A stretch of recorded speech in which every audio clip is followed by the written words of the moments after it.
Bienvenidos al canal Republicano, un canal desde Quilpué hacia el mundo, donde encontrarán las noticias, las entrevistas, los grandes temas y el análisis desde el punto de vista de sus presentadores.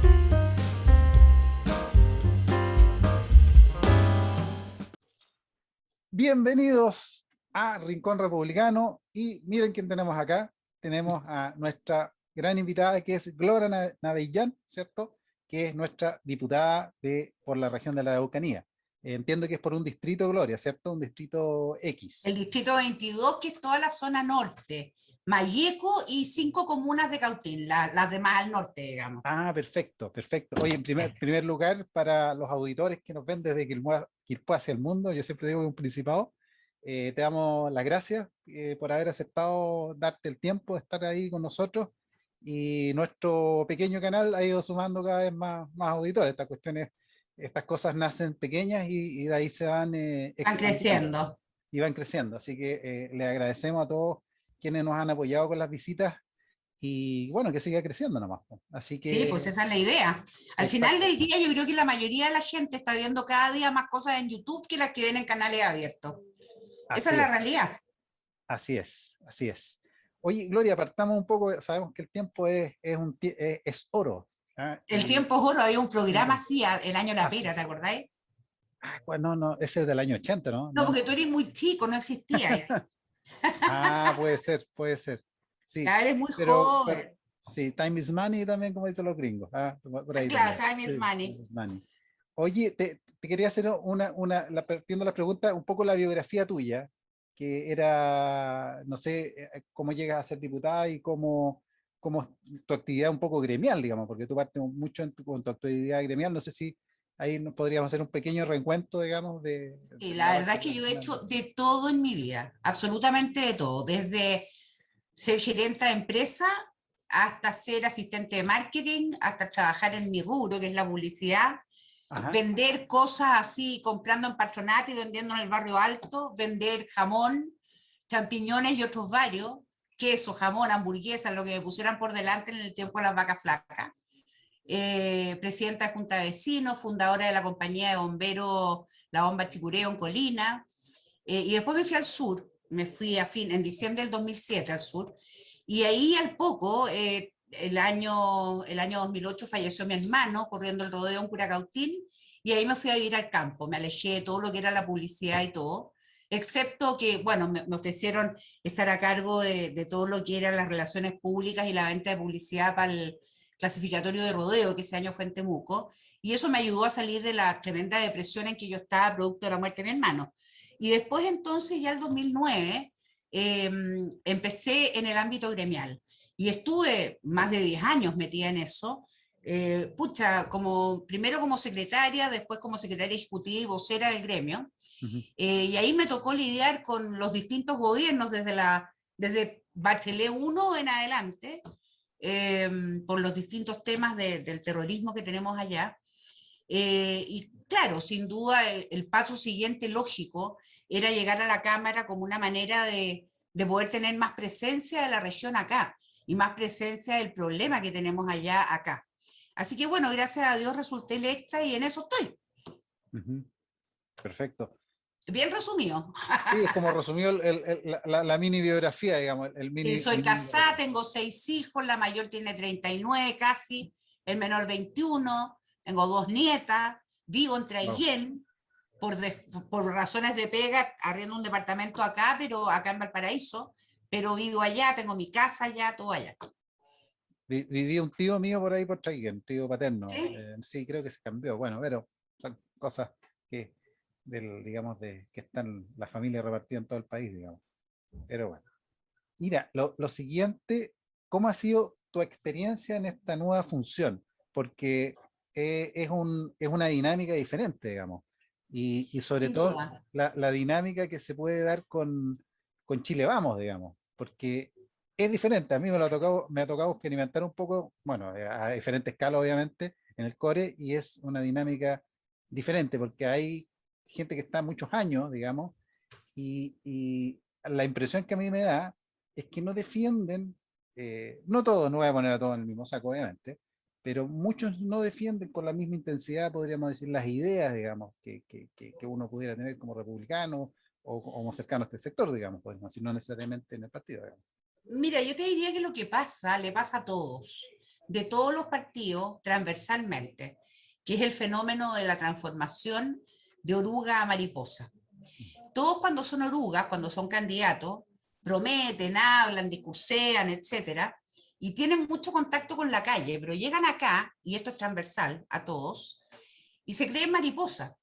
Entonces se sienten importantes, sienten que el cargo les da importancia y empiezan a perder un poco el contacto con la gente y con los problemas reales de la gente. Gracias a Dios, a mí no me ha pasado y espero en Dios que no me pase nunca, porque una de mis características justamente es, a ver, yo entiendo el ser diputado de la siguiente manera, Marco. Ujú. Esto no es un premio, esta es una pega que me dieron, yo no me gané esto. A mí me dieron una pega, me eligieron para hacer una pega, como cualquier gallo en cualquier empresa. Por lo tanto, yo tengo la obligación de hacerlo bien y de cumplirle a mis empleadores, que es la gente que votó por mí, o más bien la gente de la región, hayan votado o no por mí. Por lo tanto, yo entiendo de esa manera mi papel como diputada. Por eso a mí me importa mucho saber y poder interpretar acá lo que la gente necesita y pide, que no siempre se condice con lo que los diputados creen que debe ser. Porque hay muchos diputados de todos los sectores, absolutamente transversal, que creen que por ser diputados son dueños de la verdad y por lo tanto manipulan políticamente los votos, llegando a acuerdos de repente cuando la gente no es lo que quiere, defendiendo posturas que a lo mejor la gente no le interesa que defiendan, o siendo blandos en temas donde la gente necesita que haya más fuerza de parte de los diputados. Yo hasta ahora me he preocupado en todo lo que he hecho de tener la opinión de la gente de la región. Gracias a Dios, hoy día existe el WhatsApp, que te permite además comunicarte con grupos por todos lados. Claro. Por lo tanto, yo antes de generalmente pregunto, oye, ¿qué opinan de esto? ¿Te fijáis? Porque te vuelvo a insistir, yo esto lo siento como una pega que me dieron, no un premio que me gané. Por lo tanto, yo no soy Dios, no tengo por qué saber yo todo, ni por otro lado, tengo por qué imponer mi opinión. Ahora, las características que yo creo que me hicieron salir electa, que son las que pretendo tratar de mantener: uno, la cercanía con la gente; dos, yo soy de allá, yo no vengo de una tremenda cofradía política, ni mucho menos, soy tan normal como cualquiera, puta, soy del pueblo, y por lo tanto eso me permite tener una cercanía muy grande con lo que la gente siente. Yo en mi vida siempre he tratado de ser bien transversal en mis relaciones. Y acá lo he mantenido. Yo acá tengo conocidos y me llevo bien y converso con gente absolutamente transversal, con gente de todos los partidos de Chile Vamos, con gente del Partido Socialista, con gente del Frente Amplio, con gente del Partido Comunista, con gente socialista, con el PDG, no tengo drama en eso, porque yo creo que de alguna manera te enriquece tu manera de pensar el tener acceso a posturas distintas. Y yo siempre en la vida he tratado de tener la capacidad de ponerme en los zapatos del otro, de por qué el otro piensa como piensa. Y eso al final hace que tu voto vaya enriquecido por una, te diría yo, vivencia distinta, Marco. Entonces yo siempre he tratado de mantener eso. Ahora, respecto de que tengan más o menos fuerza los del Partido Chile Vamos, depende en qué. Yo veo que hay gallos súper jugados, súper jugados. Por ejemplo, el doctor Lilayú, que es de la zona de Osorno, que es diputado de la UDI, es un gallo súper jugado. Bueno, Miguel Mellado de Renovación también es súper jugado. Hay gallos, hay de todo en todas partes. Incluso hay demócratas cristianos que son súper jugados. Entonces, al final tú decís, oye, ¿vale la pena que votemos de una manera solo porque somos de un sector? No, po. Si al final del día, cuando tú conversáis, encontráis argumentos en todas partes. ¿Cachai? Sí, hay un tema que cuando uno ve la diferencia, cuando son muy opuestas, no sé, Frente Amplio, Partido Comunista, y uno realmente le da rabia un poco, pasa, pero después de todo son chilenos, estamos en el Pero mismo ponte país. tú un caso concreto, la Ana María Gasmuri está tan en contra del pase de movilidad como cualquiera de nosotros. Entonces, ¿por qué no podemos conversar con ella de ese tema y Sí, en estoy una de de acuerdo. esas Claro, hacer cosas juntas? Entonces, así como eso, hay 1000 ejemplos, ¿te fijáis? así es, así es. Y yendo un poco, bueno, al tema que yo creo que te deben haber preguntado bastante en el último tiempo, digamos, referente al todo el tema, pero de terrorismo y amedrentamiento que vive el rubro, pero de la agricultura específico. Yo conozco muy bien por la experiencia que me tocó a mí trabajar en el tema forestal y vi que surgieron nuevas empresas de seguridad que solamente para avisar, ni siquiera para poder intervenir, solamente tenían drones y vigilaban, y si habían algunos que se querían pasar de listos, avisaban. No sé si en el tema de agricultura, con toda esta guerrilla prácticamente, ¿cómo se empieza? La pregunta es, ¿desde qué año se empezó a intensificar más? ¿Desde qué gobiernos tal vez o administración? ¿Y cómo se ha manifestado haciendo una cronología en el tiempo? Yo te diría que el tema contra los agricultores empezó básicamente en el gobierno de Piñera 1. Y de ahí de a poco fue recrudeciendo. Primero estuvo muy orientado al rubro forestal, Sí. pero ahí empezó a ampliarse. Después del asesinato de Luxinger Mackay, yo te diría que esto se empezó a ampliar hacia los agricultores y hoy día es tan amplio que en los letreros donde ellos adjudican los atentados, ellos están en contra de los forestales, de los agricultores, de las empresas de cualquier tipo, de los colonos, de los chilenos. O sea, ya esta cuestión es generalizada. ¿Te fijáis? Entonces, claro, a lo mejor es más impactante cuando en una faena forestal, como hoy día en la mañana en Lumaco, queman 15 máquinas. Pero igualmente, ayer en el lago Lanalgue quemaron 4 cabañas.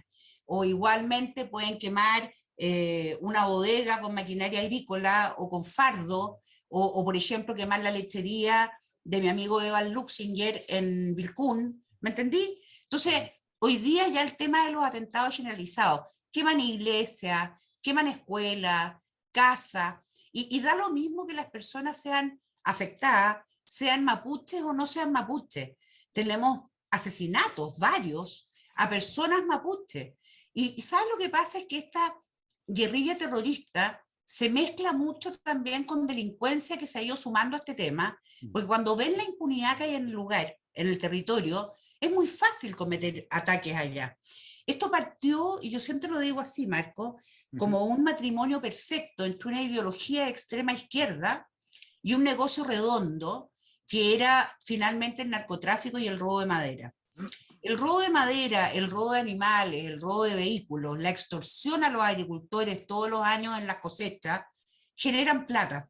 Pero esa plata se usa para varias cosas relacionadas más bien con el terrorismo. Uno, para comprar armas y municiones. Dos, para comprar implementos para que las personas que cometen los atentados vayan con las protecciones, con los trajes estos mimetizados, te fijáis, con los pasamontañas, etcétera. Dos, en pagarle a estas personas por atentado cometido. Se les paga por camión quemado, por maquinaria quemada, por persona a la cual han disparado, pagan. Tienen distintos montos que pagan, es como una tarifa, ¿me entendí? Entonces, lo único que nos está faltando, y que ya se han dado, por lo menos en un caso, 2 casos, pero que en realidad han pasado más o menos piola, es llegar a los secuestros y cobro de ¿cómo se llama esto? De cobro para devolver a la persona. Eso es lo único que nos falta que llegue. Hemos tenido uno que fue el caso muy bullado en Coyipulli, donde secuestraron a unos trabajadores, los llevaron engañados, digamos, espérame que algo suena, los llevaron engañados ahí al sector San Andrés, que es donde de alguna manera reina el señor Ancalaf y toda su familia, y a estos tipos a uno lo torturaron y al otro lo torturaron y lo mataron finalmente. Pasó como piola, eso fue como que fue noticia en su minuto y hoy día está olvidado. Y por otro lado están los hijos del mismo Ancalaf, que están acusados de la muerte del sargento Benavides, también en el sector del Camino San Andrés, pero que además uno de estos cabros está acusado de violación a una mujer a la cual mantuvo más de 24 horas secuestrada, violándola, básicamente porque la familia de esta mujer se niega a irse del sector San Andrés, porque la verdad que fue esa la causal. Entonces, estos casos han tenido poca notoriedad, mucha menos de la que debieran de tener, pero sin duda el tema de la violencia está aumentando, sobre todo hacia los agricultores y todos los habitantes. Aquí da lo mismo, porque como te vuelvo a decir, queman casas, iglesias, como todo da lo mismo. Entonces, esto ha aumentado muchísimo. Y yo te diría que en el gobierno de Piñera 2 esta cuestión se desbocó absolutamente, se desbordó. O sea, hoy día ya es guerra total. como la masacre de Texas. Hay dos cosas, ¿ah? Solamente, por ejemplo, el tema forestal, y después se expandió mucho más a los agricultores, digamos. Hay varios estudios, a mí me tocó ver un tema de cómo investigar la tala ilegal cuando hice unos artículos científicos en algún momento, y todos los conflictos relacionados con tala ilegal están ligados al tráfico de drogas y al de armas. ¿Ah? Están unidos todos esos conflictos, focos de violencia, 100%. están súper entrelazados. Pero Entonces, además hay dos cosas, Marco, que es bien importante decir. En primer lugar, en la gran mayoría de los bosques grandes, de grandes forestales y de particulares también, hay, sobre todo en estos que están de alguna manera usurpados y otros que no aparecen como usurpados, pero donde son extensiones grandes y esta gente se mete igual, hay muchas plantaciones de marihuana. El otro día me comentaba un conocido mío de Pastene, Capitán Pastene, que en un bosque que él tenía y al cual no había ido hace rato, justamente por las amenazas, bueno, fue un día a ver en qué estado estaba. Y se metió para dentro del bosque y se encontró con una plantación de marihuana con riego por goteo. O sea, una cuestión súper armada. ¿Cachai? Entonces, ante el temor de que hubieran guardias, porque normalmente ahí dijo, ya, ¿cachai? Que marchado me voy. Pero eso de alguna manera también ha pasado súper piola.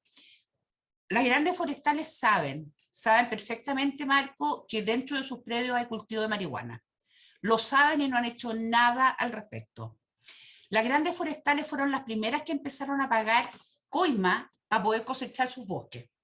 De distintas maneras, comprometiendo que iban a contratar a la gente de las comunidades que los amenazaban y que los obligaban a contratar a esa gente para trabajar y no a otros. Comprometiendo que todos los restos para supuestamente leña los podían sacar las comunidades violentas en desmedro de otras, para así comprar paz. E incluso pagándole plata extra a las comunidades a través de camionetas, a través de distintas cosas, para poder cosechar su madera. A mi modo de ver, las grandes forestales son súper culpables de lo que está pasando, porque después de que ellos empezaron a pagar estas coimas, empezó la coima a los agricultores. Entonces, al final del día, ellos establecieron un método, porque ellos entregaron la oreja. Al final, a ellos, ¿qué les importa? Sacar los palos. ¿Dónde estén plantados los palos? Les da lo mismo. De quién sea el terreno, les da lo mismo. Para ellos es un cacho tener el terreno. Por algo hoy día están abiertos, ya desde el gobierno de Piñera, a entregar predios forestales. A ellos no les importa. Si lo que les importa es tener el convenio con la comunidad para poder explotar ellos, que la madera les llegue a ellos.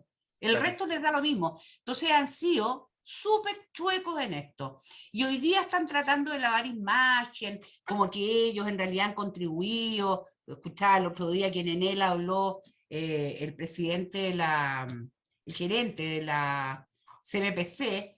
Y digo, ¿cómo tiene cara, weón? Si al final creerán que uno es tonto, creerán que uno se hace, ¿me entendí?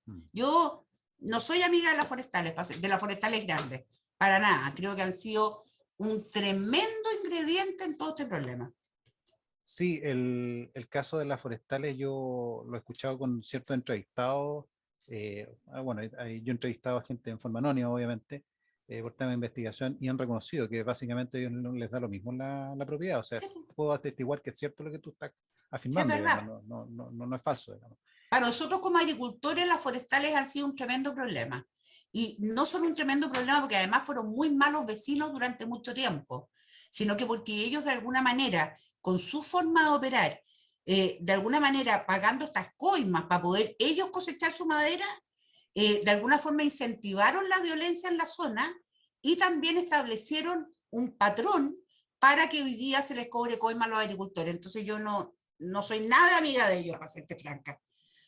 Sí, hay un modelo de amenaza y extorsión a los agricultores que me lo contaba un muchacho que me hizo amigo cuando estuve trabajando, no voy a decir de dónde es, solamente voy a decir que es de la provincia de Malleco, y él tenía no era un gran agricultor, digamos, tenía unas pocas hectáreas, y le tomaron un pedazo de campo, o sea, han sido unas 2 o 3 hectáreas, y me comentaba que ya lo habían amenazado, lo habían con escopeta con perdigón en ese tiempo, estoy hablando de unos 4 o 5 años atrás, y después se instalaron ahí, como Pedro por su caso, se instalan ahí en el lugar, y le dijo, ya, llegamos al acuerdo, quédate con las 3 hectáreas y nosotros nos dejáis las 20 y tantas, que era su ingreso familiar, que era plantaban trigo. Y finalmente tuvieron que llegar a ese arreglo, porque sabía que ese era el arreglo, si no le iban a quemar todo el campo. Ahora, yo creo que también, y en eso yo he sido bastante crítica, el actuar de algunos agricultores, sobre todo del distrito que yo represento, Marco, mm, porque creo que también hay muchos que han cedido, y que han cedido hace muchos años ya diciendo, no, pero mira, no importa, aceptemos que se instalen en una parte del campo, te hablo de agricultores grandes, medianos, de todo.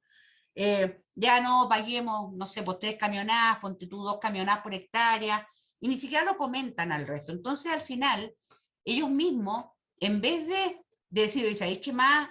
Pongamos los colorados una vez y paremos esta cuestión de una, ellos mismos han contribuido. Hoy día yo sé de un agricultor muy grande, que desgraciadamente durante años, él calladito se dio a las presiones. Y hoy día está desesperado porque hoy día, claro, le tienen tomado mucho más de lo que él pensaba. Hoy día yo le dije a la persona que me comentó, bueno, pero si está cosechando lo que sembró, no más, pues, bueno, ¿de qué estamos hablando? Si el gallo por años le aguantó, bueno, yo le dije, ponte colorado una vez, nunca quiso, ya que querís que te diga, pues, ¿me entendí? el dinosaurio se lo terminó comiendo completo casi. Obvio. Hoy, y el tema, pasando al otro tema, el sistema judicial, yo no voy a preguntar por qué no está actuando, sino más bien preguntar cuáles son los motivos ideológicos de ciertos jueces, y de hecho, aduciendo esos mismos casos ya en Coyipulli. No me acuerdo qué año fue, pero me acuerdo que tenía la orden una persona juez o jueza, no voy a decir quién, para sacar finalmente a unas personas que en un predio que estaban tomando, una comunidad violenta. Y finalmente era solamente sacarlos, pero no los podía meter presos. No, pues. Por- entonces, Porque hoy día la usurpación, más que un delito, es una simple falta. Entonces, de partida los tenéis que pillar adentro. ¿No? Hoy día la táctica que usan es que van, te ponen letreros, entran y se van. Por lo tanto, cuando carabineros llegan, no hay nadie dentro del predio. Pero cuando han pillado gente adentro, como lo que pasó en Nina Carillanca esta semana, detuvieron a 4, eran 30 encapuchados armados fuertemente que se enfrentaron con carabineros, detuvieron a 4, y estos 4 el juez determinó medidas tan estúpidas como, por ejemplo, ¿cómo se llama esto de no poder salir del país, ponte tú? Y sería todo, pues firma mensual, ponte tú. O sea, nada, pues. Y eso porque andaban armados. Normalmente, cuando a los tipos los pillan adentro de un campo, se lo están tomando, es una multa y no es más que eso. Por eso es que es tan importante que el gobierno haga lo que no quiere hacer, que es ponerle urgencia a la ley de usurpación, que está durmiendo en el Congreso simplemente porque no hay ninguna urgencia para verlo. Y que lo que hace es endurecer las penas y asimilarlo a la calidad de delito, con pena de cárcel, y que los agravantes sean de que hay violencia, o sea, de hecho ya meterte a un campo, a una propiedad que no es tuya es violento, pero si además rompes cercos, te metes armado, disparas, distintas figuras, va aumentando la cantidad de la pena. Esa es la idea. y ahí nos vamos a la otra parte de la ecuación, en lo que es seguridad, porque el primer deber del Estado, ¿cierto?, es la seguridad. Y ahí vienen todas las otras actividades en general. Y es el tema de las policías y las Fuerzas Armadas, que hoy hay un tema que no pueden actuar. Y no pueden actuar, y hay muchos cortapisas, digamos, hay muchas restricciones que hacen que no puedan actuar, si no van a caer en cuestionamiento, digamos. Yo no sé cómo es el patrullaje de los datos que tú sabes, digamos, que se pueden saber, digamos, Es relativo al una patrullaje que broma. se hace. Mira, hoy día hablábamos con el diputado Ioané, que también es de la zona, pero es del distrito 23, y sacaba la cuenta, Andrés, de que de la cantidad de efectivos reales de fuerzas especiales que están destinados en Pailahuequi, que es para toda la macrozona sur, entre los que están cumpliendo medidas de protección, que acuérdate que los turnos son 3 turnos en 24 horas, por lo tanto tenéis que sumar la cantidad de gente que está fuera básicamente porque está cumpliendo medidas de protección. Entre los que están con licencia médica, si son seres humanos que también se enferman. Al final llegamos a la conclusión de que hay del orden de 210 carabineros al día para toda la macrozona sur. Piensa tú que solo la región de la Araucanía es la región que más caminos tiene en Chile, entre caminos pavimentados y no pavimentados. O sea, humanamente imposible. Y este estado de excepción que nos tienen puesto hoy día, que es un chiste, tiene mucho menos personal militar asignado a la zona que el que había en el estado de excepción que puso Piñera. Por lo tanto, tampoco es posible que ellos logren patrullarlo todo.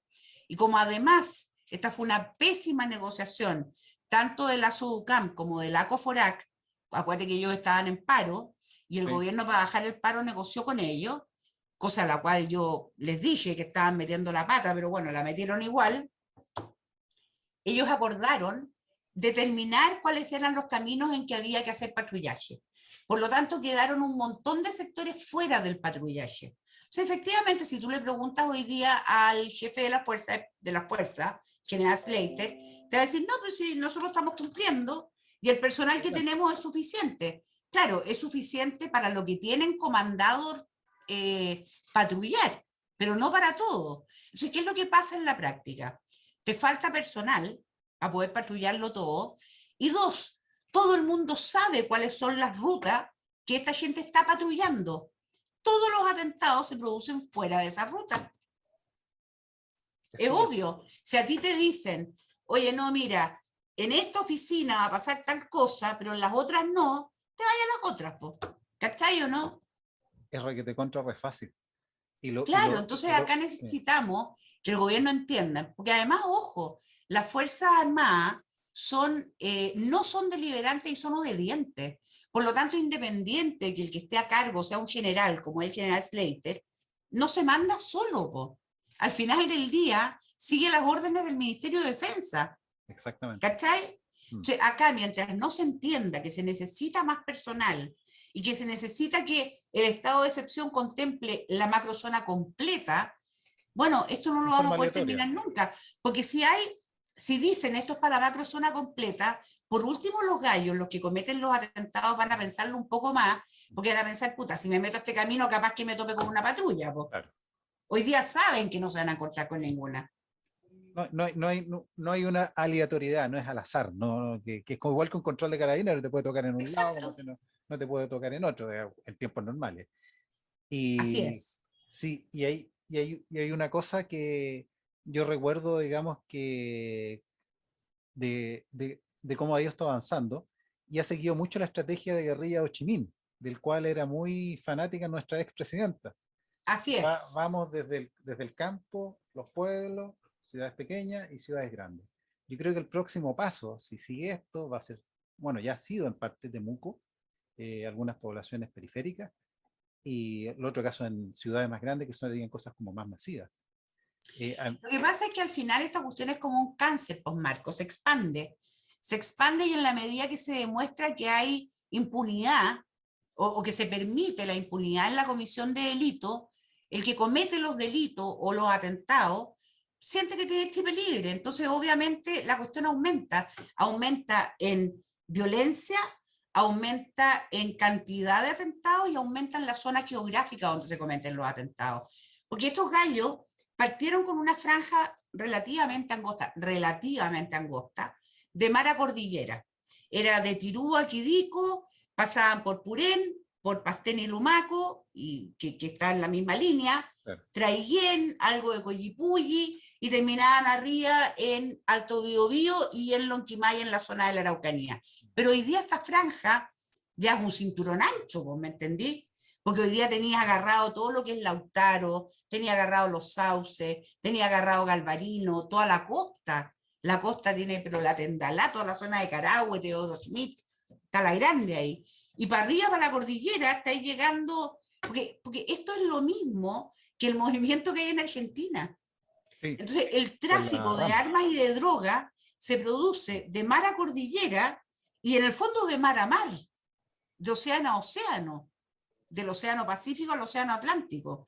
Y acá el tema de la droga no es menor, porque desde el momento en que estas organizaciones terroristas, estas organizaciones que están cooptadas por una ideología determinada, se casaron con el narcoterrorismo, ellos ya no mandaron. Hoy día manda el narco. Entonces hoy día el narco necesita este territorio para poder hacer su pega. Allá hay laboratorios de procesamiento de cocaína. O sea, y esta cuestión yo la vengo denunciando desde Piñera 1. Y todo, mira, nos reunimos con todos los ministros, los subsecretarios de Interior, les explicamos con pera y manzana, mapa, dibujándole las rutas por donde circulaban. Y todos te decían lo mismo. Uy, qué interesante la información, pero nunca la usaron. Nunca frenaron este cuento. ¿Cachai? Hay una evidencia circunstancial y es que cuando fue la famosa insurrección del octubrismo 2019, no pasó en 1 o 2 meses por lo menos, no ocurrió, estuvo muy quieta la zona, ningún Sí, atentado po. hubo allá. Entonces hay una hipótesis que se maneja, es que gente de allá, que ya tenía el entrenamiento de haber cometido todas estas acciones insurrectas, digamos, se desplaza a la zona central, o tuvo por lo menos algún vínculo, Sí, po. ya sea con entrenamiento, No hay que, que, duda. que por la evidencia circunstancial, que podríamos decir. Mira, piensa tú, Marco, que ya es del año, te diría yo, 2007, 2008, ¿Mm? nosotros denunciamos que había desembarco de armas, de personal para entrenar gente y de insumos para fabricar drogas duras en la zona de Tirúa y de Quidisco en la provincia de Arauco. Y Y tan que buenos mariscos esa, que se comen allá. exacto, estos productos no tradicionales, Sí, digamos, iban básicamente a la zona de Yeuyeu y a la zona de Temucuicui. En ambos lugares habían laboratorios de procesamiento de drogas duras y había entrenamiento a personal paramilitar, que son los que están actuando hoy día. Y eso lo venimos denunciando, imagínate tú, desde el año 2008. O sea, estamos hablando de ¿cuántos años? Y ya nunca nadie estamos pescó. más de 12, 14 años, vamos, más o menos. O sea, en algún minuto, no, yo te diría que siempre, nosotros tuvimos mucho más información que la ANI respecto a estos temas. Y la entregamos en el Ministerio de Interior, como correspondía. Y no pasó nada. Entonces, sin duda, la voluntad política en esto ha fallado de manera transversal. Porque yo me puedo explicar que a Lewy no nos haya pescado. Yo me puedo explicar que este gobierno no nos pesque, porque además tenemos un presidente que es amigo de los Huenchuyán de Temucuicui, tenemos un jefe de gabinete del presidente Boric que dedicó su tesis a Sí. Temucuicui, a la lucha armada. Me lo puedo explicar, pero no me puedo explicar que un Chadwick, que un Piñera, que un Uvilla no nos hayan pescado, pues me entendió, ¿no? Eso sí que me cuesta explicármelo, a no ser, porque en esta cuestión del narco, tú cachai que yo no pongo las manos al fuego por nada, porque aquí Exacto. hay mil maneras de que tú, entre comillas, participes. Acuérdate de la película El Señor del Mal, Sí. del colombiano porque puede ser por amenaza, puede ser por...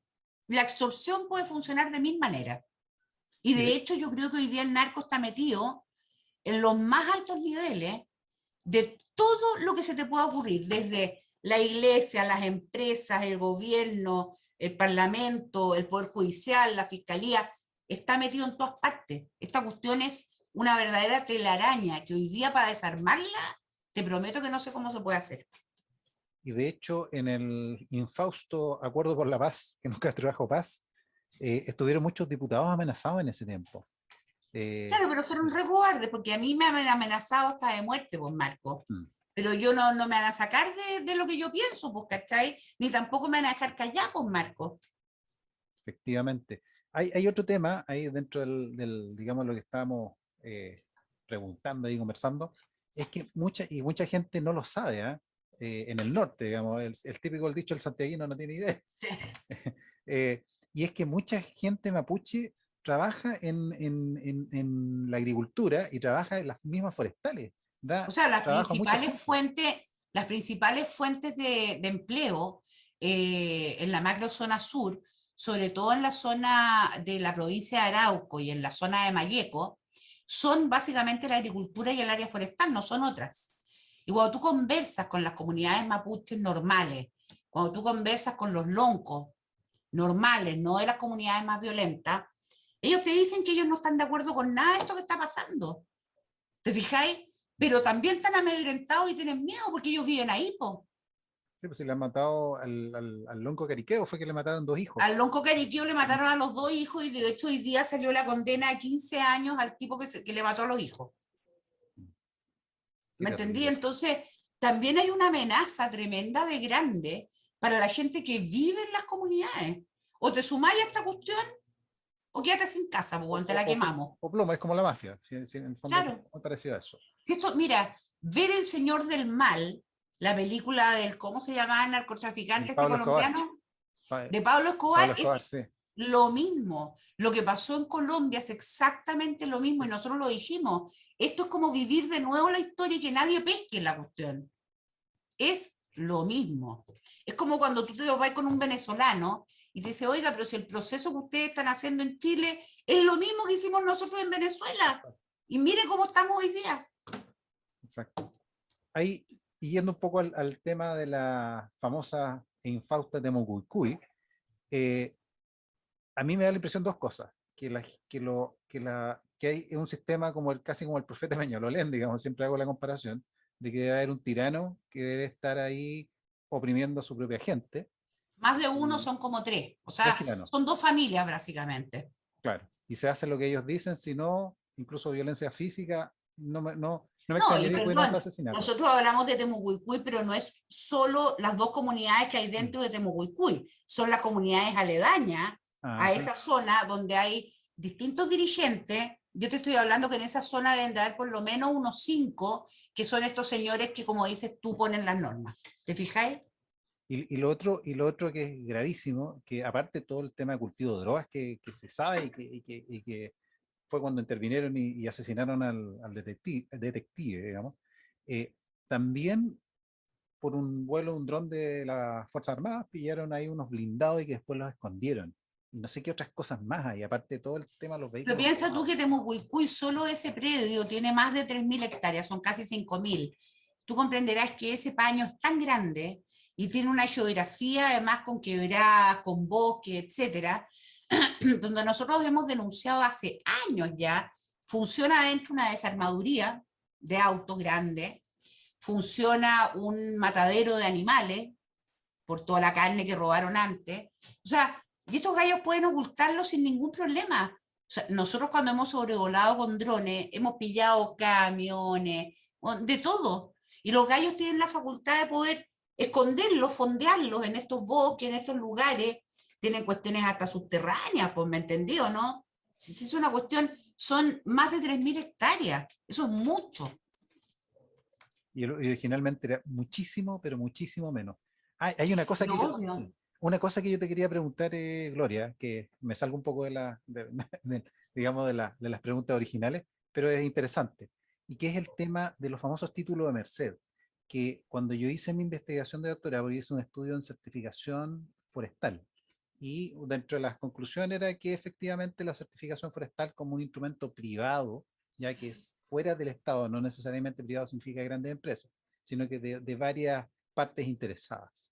Entonces, funcionaba, pero que se podría ver su credibilidad erosionada debido a que todos estos conflictos que eran ajenos al tema de la certificación la iban a perjudicar, que efectivamente fue ocurriendo en el tiempo.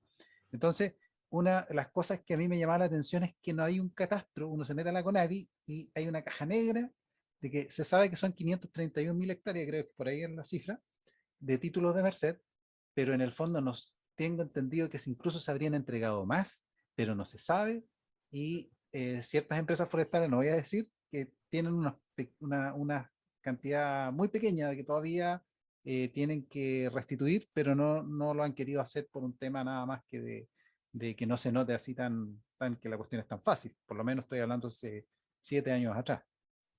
Lo que pasa es que no, mira, en eso hay un archivo físico en Temuco, que depende de la CONADI, de hecho, donde están todos los títulos físicos de Merced. Y de hecho yo tengo, en algún minuto me lo conseguí en la CONADI, en la época de Piñera 1, el mapa de dónde están los títulos de Merced ubicados en cada comuna. De ahí hay unas sorpresas no menores. Es decir, la cantidad de títulos de Merced que hay, por ejemplo, en la zona de Temuco, en la zona de Padre Las Casas, en la zona de Villarrica, en la zona de Pucón, al final del día son mucho más lo que hay en Cautín que lo que hay en Malleco. Hay zonas enteras en Malleco que hoy día están siendo amedrentadas o con campos tomados o amenazados, que nunca tuvieron título de merced. Entonces, hoy día, lo que tú tienes que pensar es que esta ideología extremista no están ni ahí con los títulos de merced. A ellos no les importa porque ellos determinan, por su cuenta, de que todo el territorio era de ellos. Ellos usaban el territorio completo. Lo ha dicho incluso la ministra de Desarrollo Social. O sea, la amenaza que pende hoy día sobre todos los que vivimos en esa zona, en la zona de la macrozona sur, es tremendamente grande porque tenemos a un gobierno que está dispuesto a aumentar ad eternum el presupuesto de CONADI para comprar tierras que puedan estar extorsionadas, que incluso a pesar de que han dicho que las tierras tomadas no, pero al final sabemos que la amenaza es igual para todas, tomadas o no tomadas. Entonces, hoy día cualquiera que viva en la zona, que tenga una parcela, decir, pucha, y si después me lo piden, son EPO. Para los que no sepan, los títulos de merced, si queda la duda, básicamente eran los títulos de reducciones que quedaron después de la guerra de pacificación, que quedó el acuerdo con los loncos en ese tiempo. ¿Ya? Hay Después títulos de de, merced, títulos de comisario, hay exacto, distintos instrumentos. sí, sí, que quedaron, y lo que se está en cuestionamiento actualmente, y sobre todo con este nuevo Constitución del Terror, el borrador, es el concepto de tierra ancestral, que puede ser muy amplio. O sea, Territorio ancestral le dicen ellos. territorio ancestral. Exactamente, que puede dar pie a muchas cosas. Y de hecho, O incluso, sea, puede dar pie a todo Chile, porque al final del día, Chile quedaría reducido probablemente a, no tengo idea, a la nada misma, porque pueblos originarios habían en todo el territorio, sí, fíjate de que había Arica a Punta Arenas. una ley, la famosa ley Lafkenche, que está mucho antes que se discutiera todo esto, Horrorosa. ya estaba generando problemas con los pescadores artesanales. Chuta, ahora no puedo trabajar, me decían los pobres Hay viejos. un feroz problema con eso. Sí, la ley Lafkenche es muy negativa, porque al final del día establece que prácticamente toda la propiedad de la costa, del Biobío al sur, prácticamente de Maule al sur, pertenece a los pueblos originarios. Y por lo tanto, cualquier pescador artesanal que quiera operar en esas costas tiene que tener la anuencia de las comunidades. No, ese ha sido un tema, un foco de problema permanente. Sí, yo me acuerdo que estuve haciendo un proyecto en ese tiempo, cuando estaba empezando a implementarse, y me decían los pescadores, oye, pero si el pescador Lafkenche es tan pescador como nosotros, y ahora vamos a crear, en el fondo creó una división.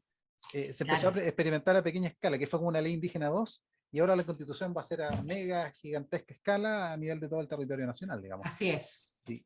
Y para ir terminando, ¿qué redes, conexiones, ahora que está este avión iraní que aterrizó, qué redes y conexiones podría tener esta narcoguerrilla a nivel Bueno, internacional? claramente hay denuncias ya desde la época de la primera campaña presidencial de Piñera, el año 2009.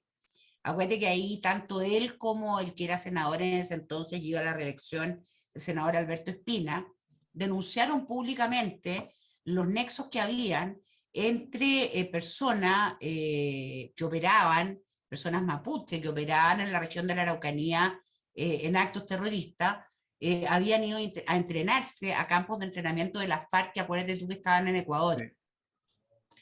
Y al final del día, eso, claro, fue un gran instrumento de campaña, pero parece que cuando salieron electos optaron por guardarlo en un cajón, porque no pasó nunca nada en los 4 años del primer gobierno de Piñera, nada en los 4 años del segundo gobierno de la Bachelet, nada en el segundo gobierno de Piñera, ya vamos hablando de 4 por 3, 12 años, y en este, olvídate menos.